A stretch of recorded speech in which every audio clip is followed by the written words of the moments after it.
আসানসোলের এক প্রান্তে পুরনো কলিয়ারির পাশে একটা পরিত্যক্ত বাড়ি ছিল।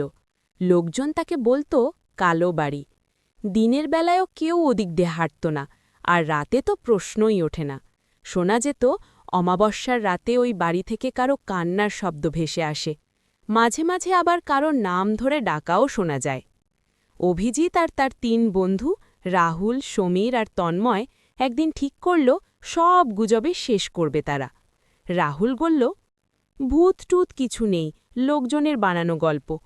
সমীর একটু ভয় পেয়ে বলল, তবু রাতে যাওয়া ঠিক হবে? অভিজিৎ হেসে উঠল, আজ অমাবস্যা, যদি কিছু থাকেই আজ ধরা পড়বে। রাত ঠিক ১২টায় তারা ৪ জন টর্চ নিয়ে বেরোল। আকাশে চাঁদ নেই, চারপাশে নিস্তব্ধতা। দূরে কুকুরের হুক্কা হুয়া আর ঝিঁঝি পোকার শব্দ ছড়া আর কিছু শোনা যায় না। বাড়িটার সামনে পৌঁছে তারা থমকে দাঁড়াল।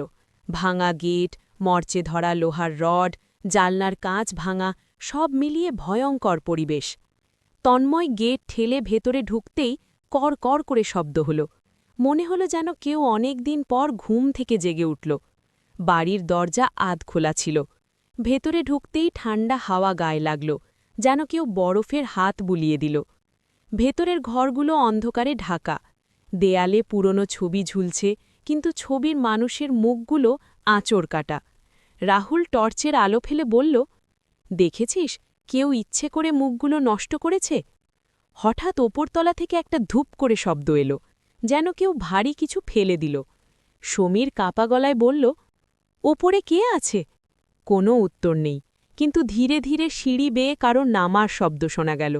টপ টপ টপ, প্রতিটা পায়ের শব্দ যেন বুকের ভেতর ধাক্কা মারছে। ৪ জন একসঙ্গে টর্চ ধরল সিঁড়ির দিকে, কিন্তু সেখানে কেউ নেই। হঠাৎ তন্ময় চিৎকার করে উঠল, আমার কাঁধে কে হাত দিল? সবাই ঘুরে তাকাল।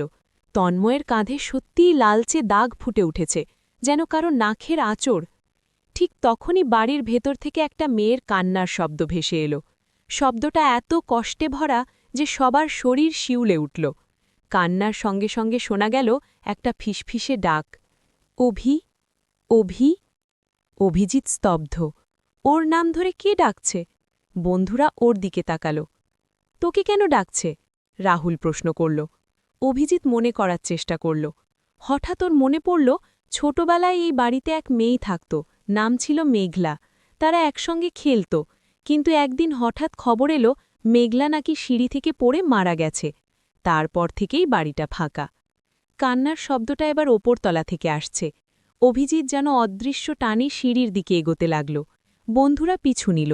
সিঁড়ির মাথায় পৌঁছে তারা দেখল এক কোণে সাদা পোশাক পরা একটা মেয়ে দাঁড়িয়ে আছে। মুখটা দেখা যাচ্ছে না, চুলে ঢাকা। হঠাৎ বাতাস জোরে বইতে লাগল, টর্চের আলো কাঁপতে লাগল। মেয়েটা ধীরে ধীরে মুখ তুলল। ফ্যাকাশে রক্তশূন্য মুখ, চোখ দুটো গভীর গর্তের মতো কালো। সে মৃদু গলায় বলল, অভি, তুমি কেন আমাকে বাঁচাওনি? অভিজিৎ কেঁপে উঠল। আমি তো তখন ছোট ছিলাম, আমি কিছু জানতাম না। মেয়েটা ধীরে ধীরে ভেসে এগিয়ে এলো। ওরা আমাকে ঠেলে ফেলে দিয়েছিল, কেউ বিশ্বাস করেনি। সবাই বলেছিল আমি নিজেই পড়ে গেছি। ঘরের চারপাশে হঠাৎ দেয়ালের রক্তের দাগ ফুটে উঠল। বন্ধুরা চিৎকার করতে লাগল। রাহুল দরজার দিকে দৌড় দিল, কিন্তু দরজা বন্ধ। যতই ঠেলে খুলছে না। মেয়েটার কণ্ঠস্বর ভারী হয়ে উঠল, আমি ন্যায় চাই, সত্যিটা সবাই জানুক। অভিজিৎ কাঁদতে কাঁদতে বলল, আমি বলবো, আমি সবাইকে বলবো, তোমার মৃত্যুর সত্যি কথা খুঁজে বের করব। হঠাৎ সব শান্ত, বাতাস থেমে গেল, টর্চের আলো স্থির। মেয়েটা ধীরে ধীরে মিলিয়ে যেতে লাগল। শেষ মুহূর্তে সে মৃদু হেসে বলল, আমি অপেক্ষা করব। পরের দিন সকালে গ্রামের লোকজন অবাক হয়ে দেখল ৪ জন বাড়ির বাইরে অজ্ঞান হয়ে পড়ে আছে। জ্ঞান ফিরতেই অভিজিৎ সব বলল। গ্রামের বয়স্করা চমকে উঠল। তারা জানালো মেঘলার কাকা আর ২ আত্মীয় নাকি সম্পত্তির লোভে তাকে সিঁড়ি থেকে ঠেলে দিয়েছিল, কিন্তু প্রমাণের অভাবে বিষয়টা চাপা পড়ে যায়। অভিজিৎ প্রতিজ্ঞা করল সে সত্যি প্রকাশ করবে। কয়েকদিনের মধ্যেই পুরনো নথি আর সাক্ষ্য খুঁজে বের হল। পুলিশের তদন্তে সত্যি প্রমাণিত হল। সেদিন রাতে আবার অমাবস্যা ছিল, কিন্তু কালো বাড়ি থেকে আর কোনো কান্নার শব্দ শোনা যায়নি। বরং কেউ কেউ বলে বাড়ির ভেতর থেকে হালকা হাসির শব্দ ভেসে এসেছে, যেন বহু দিনের অপেক্ষার অবসান হয়েছে। তারপর থেকে বাড়িটা আর ভয়ের জায়গা নয়। তবে গ্রামের মানুষ এখনও বলে, অমাবস্যার রাতে যদি কেউ একা ওই বাড়ির সামনে দাঁড়ায়, হালকা বাতাসে কারো ফিসফিসে কণ্ঠ শোনা যায়। সত্যিটা ভুলে যেও না। আর অভিজিৎ যখনই সেই পথ দিয়ে যায়, মনে মনে বলে, আমি ভুলব না মেঘলা, কক্ষনো না।